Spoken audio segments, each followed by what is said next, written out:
This evening, this is a nice overcast evening, and I am doing something very special. We've been talking about beneficial insects, so I decided tonight to talk about a special one, and it's one that I get in a bottle. So this is Aphidius colemani. You can see the little black dots underneath. So they're a parasitic wasp. And a parasitic wasp, what they do is they have a big long butt thing that they will actually inject their eggs in the insect. So what they do is they go and lay their eggs inside aphids. And after the eggs are laid in the aphids die.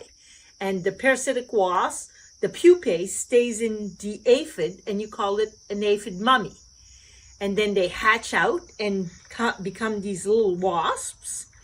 And then they go and find some more aphids, lay their eggs in the aphids, and kill aphids that way.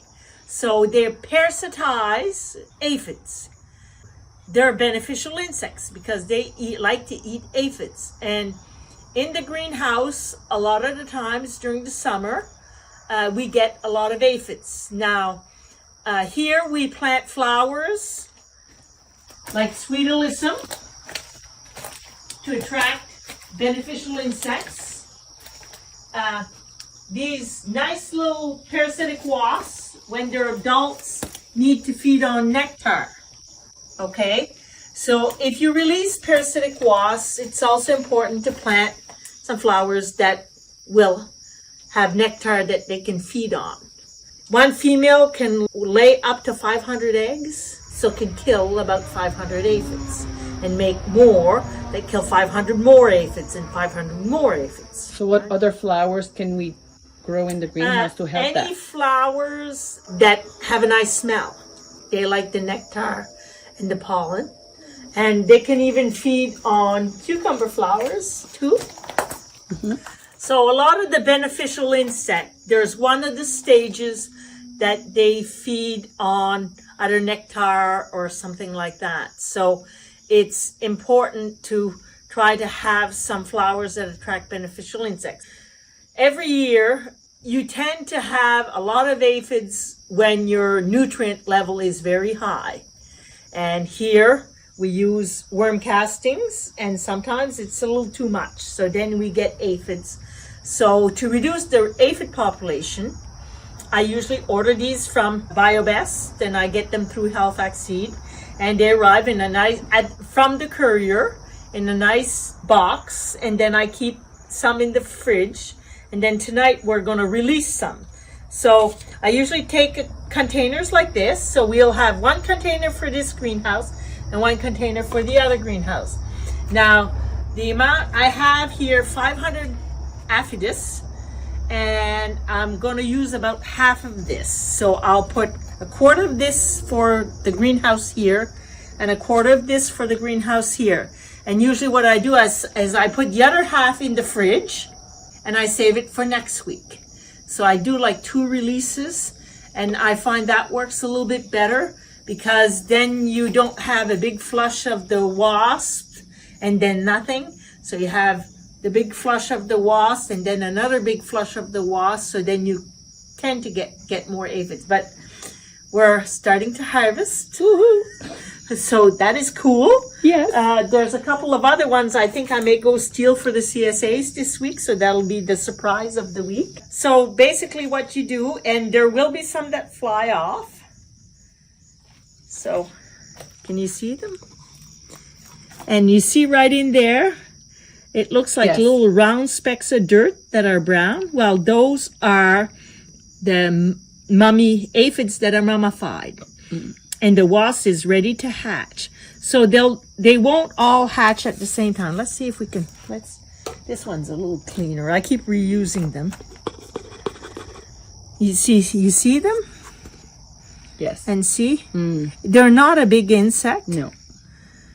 But they do a lot of work. So we're very appreciative of them. And this saves me from spraying pesticides to get rid of the aphids. That's great. Now the challenge is when we put these in here. We also have to put them somewhere where you're not going to water them because they can't get wet. Right. Okay. So right now my drip irrigation is going. Yes. So I'm not going to hand water in here. So I usually like to put them somewhere towards the middle of the greenhouse. So they have lots of room. This time of year, we also have our doors open. So some of these will go, but that's okay. I have aphids everywhere on the farm. So I'm just going to put them way in here. And then they're good to go. And they do their thing all by themselves. And I don't have to supervise. They're autonomous workers, so I don't have to supervise them or tell them what to do. Things like that help because I always have aphids, but it's to have a low enough population that it doesn't affect the crop. You kind of have, when you do things organically, you kind of have to learn to tolerate some, and it's a learning experience. After you do it for a few years, you learn that when you start seeing aphids a little too much, that's when to call and get some Aphidius, and then it keeps it under control. Usually I release some Aphidius colemani in April, and this year I haven't had to because I've had some that have kind of overwintered here and stayed here. And these are actually a North American native species, so I'm not introducing an exotic species. These actually exist in North America already. Well, the ones I had last year, I still have some in my greenhouse too. Yeah, they will kind of do their own thing. Some people actually will grow what they call banker plants, and they grow barley in a pot, and they put cereal aphids on them, which is a wild aphid that exists here. And they always have these banker plants somewheres that they're growing aphids to continue feeding. See, once most of the population of aphids is under control, the Aphidius population will crash a little bit. So, and that's when they'll kind of leave and go out to find more food. But if you have these banker plants, you can actually bring them in and continue feeding your Aphidius.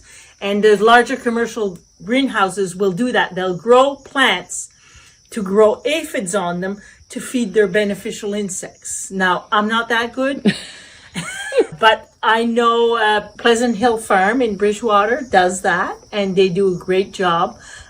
It's a little bit more work, but then they don't have to go and buy these all the time because they have them. And to grow insects is a little different than growing plants. I'm not that good at it, but this year we've had a lot more insects. We have a lot more ladybugs than normal. And I did have Aphidius already in here. I've kept finding these little mummies all over the plants. So I kind of postponed ordering these to release them in the greenhouse. Anyway, so everything is growing well. And we'll get there. Yeah. Very nice. And I will have figs this year. Ooh. Look at the fig tree. Oh, look at the nice fig tree. Wow. Yum. And you see there's little figs on it already. Oh, well, right there. Yes. Good. Oh, and another fig tree there. Yeah, and that one actually has suckers, I was informed. So we will be taking some cuttings off of them again. So this is a beautiful greenhouse. Looking good.